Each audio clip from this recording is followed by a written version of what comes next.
On this program, we have spoken quite a bit about the controversy regarding yeshivas and how that has held up, in some cases, even the New York State budget. This year, we had politics, education, and religion all clashing. Now, there is a new push in Albany to better regulate those religious schools.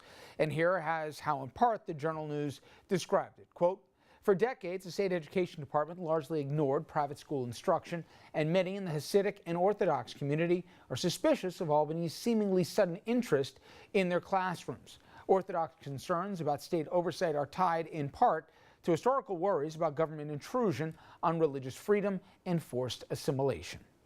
Well, my next guest, he co-wrote that piece, Gary Stern, engagement editor at the Journal News. And before we even get into the backstory, I'm curious what kind of reaction you got to your piece, particularly by folks, let's say, in East Ramapo. I'm sure the letters came in. Well, nobody's ever happy over this issue or really anything going on when it comes to the Orthodox divide in Rockland County. But, advocates who want to see change in the yeshivas, they want, the state and in New York City, the city, to be very aggressive. And on the other side, the Orthodox community is very, very tentative. And, we came out in support of the state getting involved and making sure that all private schools are teaching academics. And while certainly there's opinion involved here, there's also law.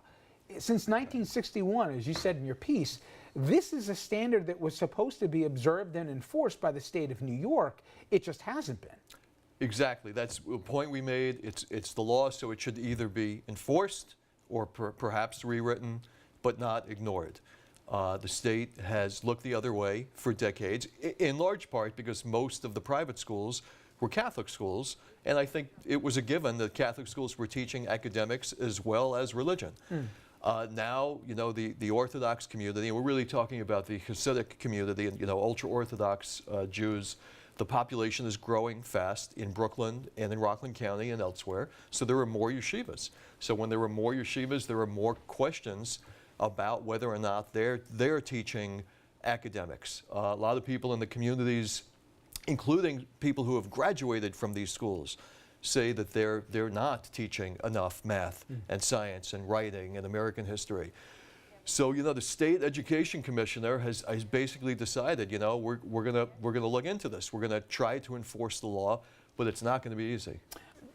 The education commissioner, she's going to try to do a couple things, I would assume, and correct me if I'm wrong. First is the curriculum, that it's supposed to be a secular curriculum, or at least in part. They gotta, the basics have to be part of what's in the course of the day. There's feelings right now, certainly in certain yeshivas, that subjects are ignored entirely and they're dealing with more faith-based subject matter.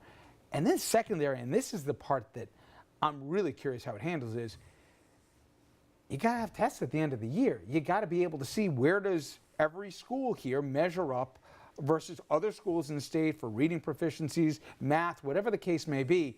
And if the numbers come in and they're way off, then what do they do?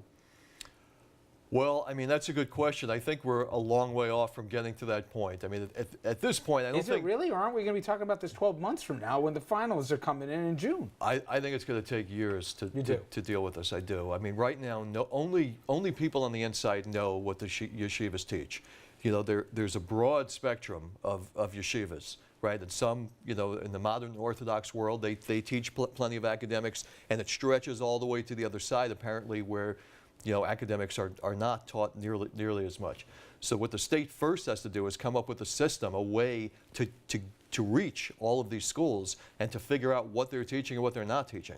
So that's really the challenge. But isn't tax dollars involved here? Aren't these schools subsidized? My point is, if you want to have your child, every state has law, but you're mandated, unlike a couple of generations ago, your kids have to go through schooling till X point, whether you send them to private, public, or whatever else. Sure.